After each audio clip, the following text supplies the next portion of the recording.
রোজ রোজ কি রান্না হবে ভাবতেই তো মাথা ঝিমঝিম করে। আগের দিন বিকেল বেলা থেকেই গবেষণা শুরু হয়ে যায়, কালকে কি খাবো। তোর বাবা তো বাইরে তেল মশলা খাবে না বলে হোম ডেলিভারি বন্ধ। কম তেল মশলা অথচ মুখরোচক হবে এমন রান্না রাঁধতে হবে। রাঁধুনি রাখো বুঝলে। রোজ রোজ একই রকম একঘেয়ে খাবার খেতে আর ভালো লাগছে না।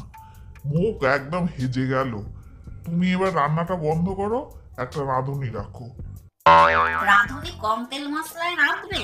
তা বটে, আমার রান্না আর মুখে রুচছে না। নদীর এপার কহে ছাড়িয়া নিঃশ্বাস, ওপারেতে সকল সুখ আমার বিশ্বাস। কি কাণ্ড বোঝো দেখিনি, এই বয়সে ভীমরতি হয়েছে, আমার রান্না আর ভালো লাগছে না। বড্ড বকো তুমি। আমি তাই বলেছি?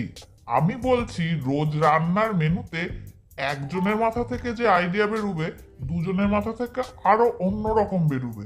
এতে তোমার মাথার চাপটা কমবে আর তুমি একটু আরাম পাবে। আসল কথা কি তাই? আসল কথা তা নয়। আসল কথা তোমার আর আমার রান্না ভালো লাগছে না। আমি আজ থেকে আর রান্না করতে পারবো না। তুমি অফিসের মেসে খাও গিয়ে, আমি কিছুতেই রান্না করব না। আমার রান্না নাকি ওর ভালো লাগছে না। আমার জন্য বেশি কিছু রাঁধতে হবে না, শুধু একটু আলু সেদ্ধ ডাল সেদ্ধ দিয়ে ভাত আমি প্রতিদিনই খেতে পারবো। আমার জন্য একটুখানি ওই আলু সেদ্ধ ডাল সেদ্ধ ভাত দিয়ে দিও, তাহলেই হবে। আর তাছাড়া তুমি কি খাবে না রাঁধলে? আমার জন্য তোমাকে ভাবতে হবে না, আমার চিড়ে মুড়িতেই চলে যাবে। আর তুমি তো বলেই শেষ। এদিকে এত বাজার করে এনেছো, সেগুলো কি পচবে? এই এত শাক, এগুলো বাঁচতে হবে। ঝিঙে, পটল, বেগুন, এগুলো কি করব? মুখে বলবে আলু সেদ্ধ ডাল সেদ্ধ ভাত হলেই চলবে, এরপরে যদি শাক এনেছো। এগুলো কি রেঁধেছো? এগুলো কি মূলো? তরকারিতে আবার মূলো দিয়েছো? তুমি জানো না আমি মূলো ভালোবাসি না? তুমি যেটা ভালোবাসো সেইটা দিয়ে তুমি রান্না করবে আর আমাকে খাওয়াবার চেষ্টা করবে। যেটা আমি ভালোবাসি না সেইটা আমাকে দেবে না। আমি জানি না, যা রেঁধেছে খেতে হবে, আমার কিচ্ছু করার নেই। না খেতে পারলে অন্য ব্যবস্থা রাখো। আমি তো বলেই দিয়েছি, হয় রাঁধুনি রাখো আর না হয় অফিসের মেসে ব্যবস্থা করো। আমি আর পারবো না। হ্যাঁ গো, এখন আমাকে তাহলে কি খেতে দেবে? তবে তোমার ওই চিড়ে ভাজা আর সুজির হালুয়া এগুলো করো না, ওগুলো আমি খেতে পারি না। অনেকদিন ভালো মন্দ কিছু খাইনি, কিছু ভালো মন্দ করো তো। চিড়ে ভাজা সুজির হালুয়া কিছুই চলবে না, আমি তো ওইগুলোই করতে পারি। তাহলে এক কাজ করি, আমার মাথাটা দিয়ে পকোড়া ভেজে দিই। তোমার যেটা ভালো লাগে তুমি নিজে তৈরি করে নাও, আমি পারবো না। বলো ঠিক আছে, দাঁড়াও, আমি পেঁয়াজ দিয়ে পকোড়া বানিয়ে নিচ্ছি। এমন স্পেশাল পকোড়া বানাবো তোমাকেও দেব।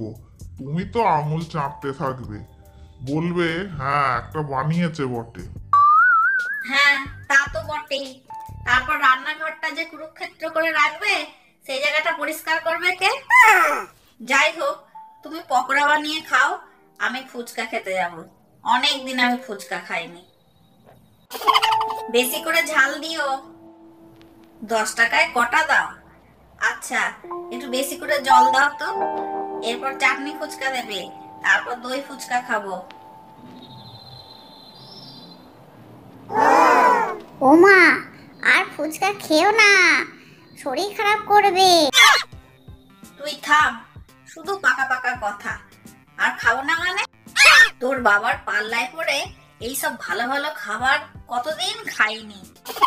যতক্ষণ না আমার আঁচ মেটে ততক্ষণ খাবো। আজকে তো ফুচকা খাচ্ছি, কালকে মোমো খাবো, পরশুদিন এগ রোল খাবো, তারপরের দিন মোগলাই খাবো।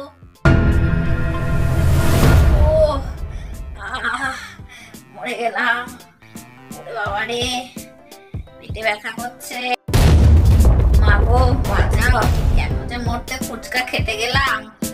ওরে কে আছিস? ডাক্তার ডাক।